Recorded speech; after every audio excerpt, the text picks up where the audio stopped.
Ah, Noël, le lendemain de Noël, les cadeaux, les surprises, les cris des enfants, la gueule de bois, l'aspirine, la crise de foie et l'oxyboldine. Oh, quel poème, ça rime. Salut à tous, footeuses et footeux de même famille, c'est Thomas, deuxième partie de ma liste au Père Noël de la Ligue 1.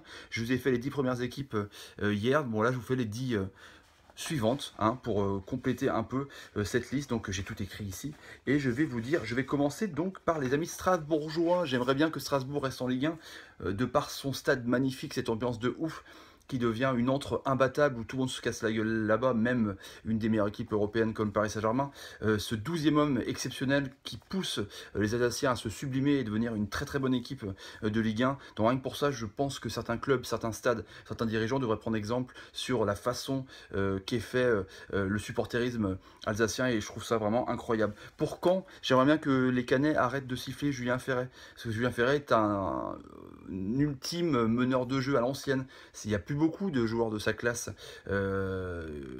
Certes, il loupe des trucs comme un chef d'orchestre qui loupe des notes, qui loupe des directives. Bah voilà, forcément, il y a des couacs et les supporters ne se rendent pas compte de la chance qu'ils ont d'avoir un joueur pareil qui arrive en bout de piste. Donc voilà, laissons lui le rayonnement de l'équipe parce que je pense qu'il peut faire du bien à Caen. Quand il joue en contre, et ben Julien Ferret en action rapide peut être énorme. Demandez aux supporters de Nancy, de Reims, de Rennes ou de Niort qu'ils ont eu la chance de voir Julien Ferret sur la pelouse. Et pour ça, ça mérite vraiment du respect. Pour Amiens, j'aimerais bien que Gaël Kakuta enfin commence à briller et se stabilise dans un club. Lui, qui était annoncé comme un crack quand il avait 20 balais, qui a fait Chelsea-Séville, qui a fait le Globetrotter avec son sac à dos, et ben là, il arrive à Amiens, dans un promu, peut-être un club à son niveau, du moins à sa portée, de façon à être leader technique, de façon à être la star de l'équipe. Et là, il est super fort, il est enfin régulier, et je souhaite qu'il aide Amiens à rester en Ligue 1 et que lui reste après à Amiens l'année prochaine parce que je pense qu'il sera demandé encore par des clubs. Mais il ne faut pas qu'il refasse la même connerie de partir ailleurs.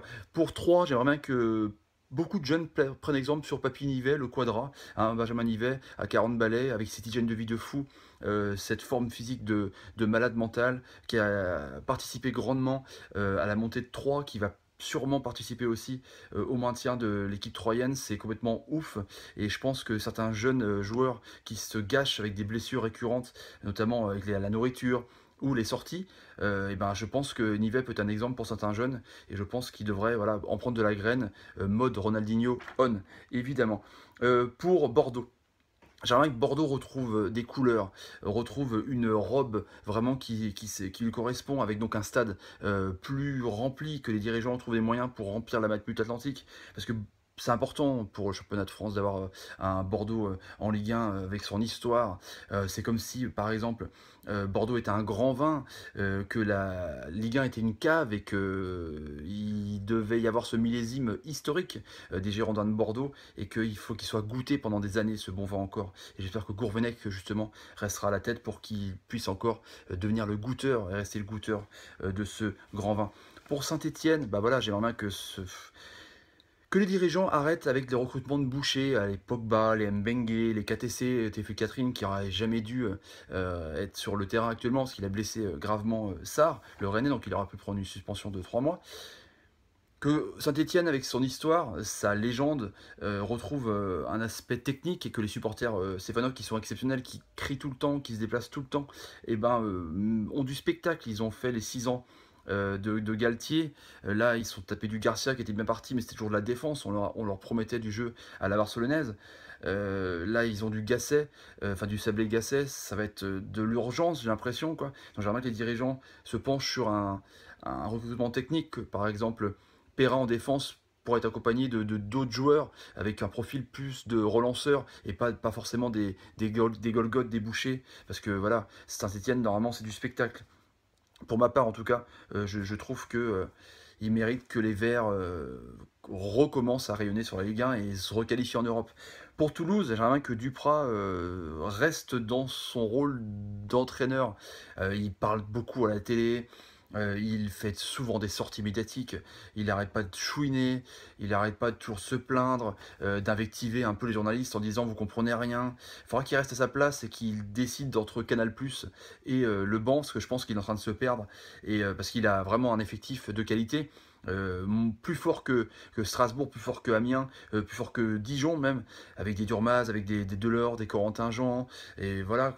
Donc je pense qu'il pourrait largement être dans le top 10, donc j'aimerais bien qu'ils choisissent entre les médias, la grande gueule, et puis le rôle de management. Pour Lille, j'aimerais bien que Gérard Lopez, le luxembourgeois, arrête de faire de la merde, à recruter des joueurs sur le catalogue avec un entourage de tierces propriétés chelou, parce que Gérard Lopez a coulé Lotus en Formule 1, parce qu'il n'a pas de fonds, il fait que prêter de l'argent, et là les investisseurs ont l'air de le lâcher, et là qu'il aille couler une entreprise de PQ, hein, s'il veut, mais qui ne coule pas une institution comme ça dans le Nord, où il y a eu des Nazar, des Gervinho, des Moussasso, un titre de champion de France, avec Rudy Garcia, voilà, que ça ressemble plus à rien et qu'on ne fait pas une équipe sur le catalogue de la Redoute. Il faut une osmose entre les joueurs. C'est pas des joueurs comme ça pris par référence et par prix qu'on va faire une équipe.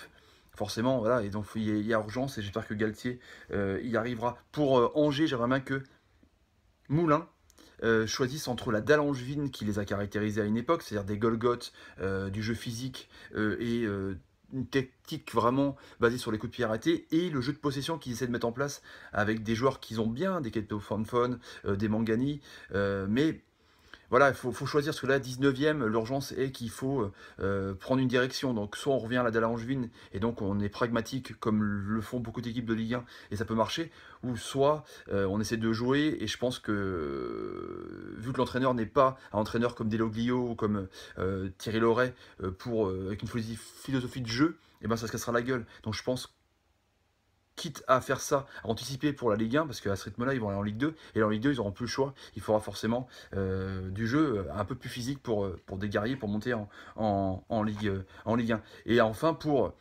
Metz, eh ben, j'aimerais bien qu'ils recrutent le grand chèque Diabaté qu'ils avaient pris l'année dernière, qui était prêté par un club turc, qui avait marqué 8 buts sur 14 matchs. C'était un mec super sympa, qui aimait le club, qui était aimé des supporters, et je pense qu'il pourrait faire du bien dans le maintien de Metz, qui remonte la pente, parce que je pense que là, les Rivières, les Nonanoro, Cheikh Diabaté sera nettement meilleur. En plus, il est sans club, donc je pense que ce serait vraiment judicieux de prendre Diabaté. Voilà les amis, pour cette fin de liste de ces 10 équipes de Ligue 1 qui terminent par Metz. On se retrouve demain pour un grand décrassage exceptionnel avec mon 11 type de la première partie de saison. Et je reçois 3 intervenants qui vont aussi dire leur 11 types de cette première partie de saison. Donc, grosse émission. Allez, ciao les amis, encore joyeux Noël et merci à vous. Salut, salut, salut.